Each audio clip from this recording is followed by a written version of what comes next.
Shalom Sindhu నాగరికత part 13.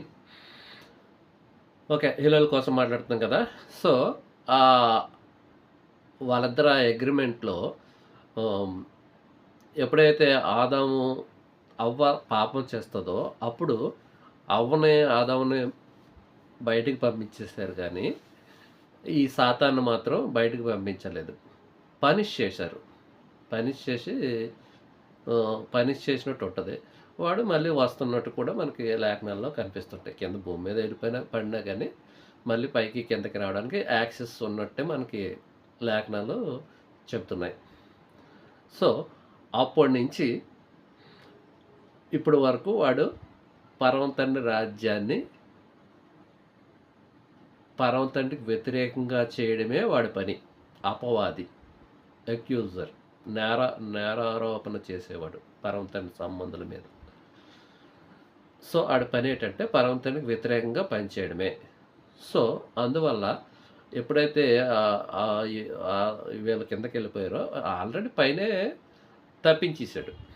పరమతండ్రికి వ్యతిరేకత అవాదంలో నుండే వచ్చేసింది. సో భూమి మీదకి వెళ్ళిన తర్వాత ఇంచుమించు అందరినీ వాడి వశాన్ని చేసుకున్నాడు చాలా వరకు. ఎందుకంటే అందుకనే ఆయన లోకాధికారి. ఆయనే అన్నారు కదా యేసుక్రీస్తు గారు లోకాధికారి అని. సో భూలోకాధికారి ఎవరంటే సాతానే. ఎప్పుడు కూడా ప్రజెంట్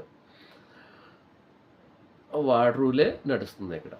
పరమతండ్రి రాజ్యం, పరమతండ్రి రూల్ అయితే నడవట్లేదు. ఎక్కడో 99% పరమతండ్రి ఆజ్ఞలు కట్టడలు నెరవేరట్లేదు. వాడిచ్చిన ఆజ్ఞలే నెరవేరుతున్నాయి. వాడు పెట్టిన పండగలే నెరవేరుతున్నాయి. వాడు క్రియేట్ చేసిన సమస్తం దుర్నీతి. ఆ దుర్నీతి అంటేనే వాడు క్రియేట్ చేసింది.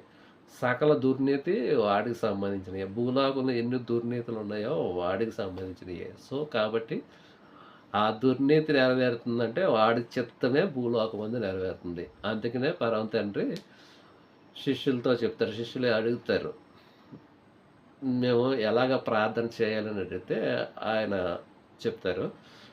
ఓకే, ఎలా ప్రార్థన చేయాలంటే అప్పుడు శిష్యులకి ఇలా వివరించి చెప్తారు. పరలోకమందున్న మా తండ్రి, నీ నామం పరిశుద్ధపరచబడును కాక, నీ రాజ్యం వచ్చిన కాక, నీ చిత్తం పరలోకమందు నెరవేరినట్లు భూమి యందు నెరవేరును కాక అని ఇలాగ ప్రార్థన చేయమని చెప్తారు. దాన్ని నేను నెక్స్ట్ వీడియోలో వివరిస్తాను. షలోం.